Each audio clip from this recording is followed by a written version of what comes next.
You've seen it, I've seen it, we've all seen it, right? That super tense moment at the DJ booth where a simple song request just explodes. It seems so small, but the anger is real and it can totally tank the vibe for the whole night. So what is actually going on there? I mean, you gotta wonder, how does this simple, hey, can you play this song, spiral into a full-on argument? Especially when the dance floor is packed and everyone's supposed to be having a good time. It's not just about what song they want to hear. Oh no, it goes way, way deeper than that. Well, lucky for us, a brand new case study decided to get to the bottom of this whole mess. So, today we're going to unpack the science, the psychology, the history, and yeah, even the data behind this super common social meltdown. Now, here's what makes this study so interesting, the person who wrote it.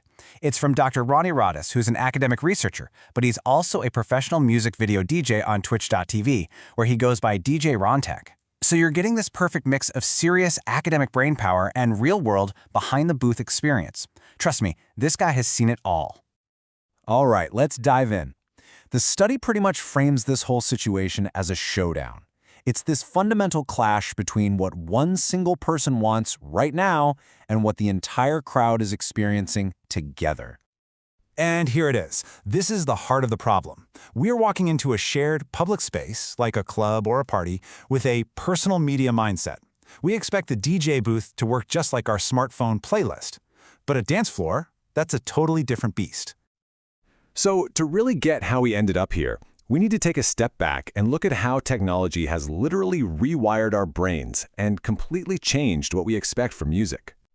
This timeline just lays it all out perfectly. Back in the 70s, the DJ was this trusted guide, a storyteller you went on a journey with. By the 90s, you had superstar DJs who were so in charge that a no request sign was totally normal.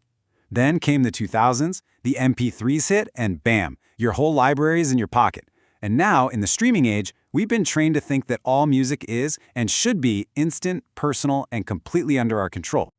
And this slide just nails the two competing mindsets. On one side, you have the DJ as a curator, the expert who's serving up a shared, multi-course meal for the whole room.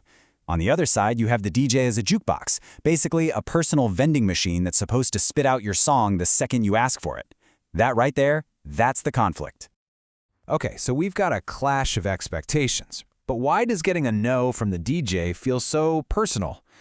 Let's get into the psychology, because believe me, a denied request is about so much more than just a song. So the first big idea here is something called expectancy violation theory. Basically, we walk up to the DJ booth with this built-in script in our heads. I ask for my song, the DJ plays my song. When that expectation is violated, when the DJ says no, our brain flags it as a huge error, and it triggers this emotional overreaction that feels way bigger than the situation calls for. And it gets even more intense. See, when you're out, you're not just listening to music, you're kind of performing. You're with your friends, you're trying to look cool. The study shows that getting shot down by the DJ in front of everybody can feel like a public rejection, a direct hit to your social status.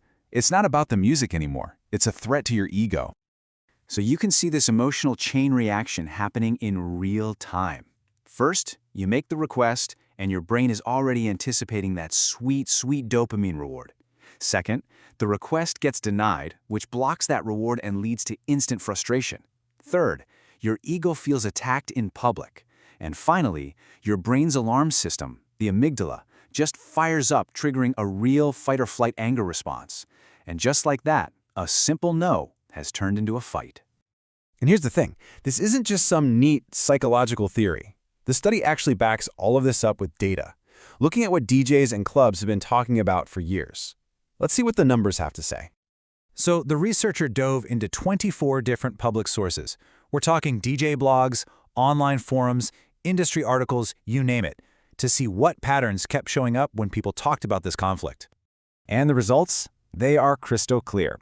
The single most common theme showing up in 20 out of the 24 sources was this on-demand mentality. And right behind that, the idea of the DJ as the protector of the vibe and this feeling of personal soundtrack entitlement.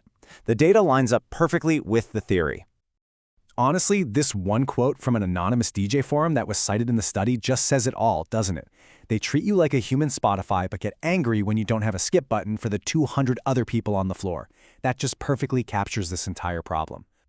So, now that we really understand the problem from all angles, what's the fix? Well, the study actually gives us a practical playbook, with concrete steps for both the DJs and the venues they work at. For DJs, it's all about managing expectations. That means doing things like using a QR code or a written list for requests. It makes people feel heard without giving up control of the flow. It also means having some polite go-to lines ready, to de-escalate things. But the most important thing is remembering your number one job. Protect the vibe for the whole room, not just for one person. But here's the thing. DJs can't do it all on their own. The venues have a huge part to play. Management needs to see the DJ as a crowd manager, not just someone playing songs. Things like official policies, training your security staff, and even just putting up a sign can make a world of difference in creating an atmosphere where the DJ's expertise is respected. So if we boil this all down to one big takeaway, it's this. The fight at the DJ booth is almost never about the music. It's a symptom of a much bigger cultural fight. Our modern, on-demand, individual world crashing right into the beautiful, messy art of a shared, collective experience. Which kind of leaves us with one last, much bigger question to chew on. This isn't just about nightclubs, is it? It's about movie theaters, concerts, any public space, really. In a world that's been so perfectly designed to give each of us exactly what we want, right when we want it, have we maybe started to forget how to just be part of a crowd and share an experience together?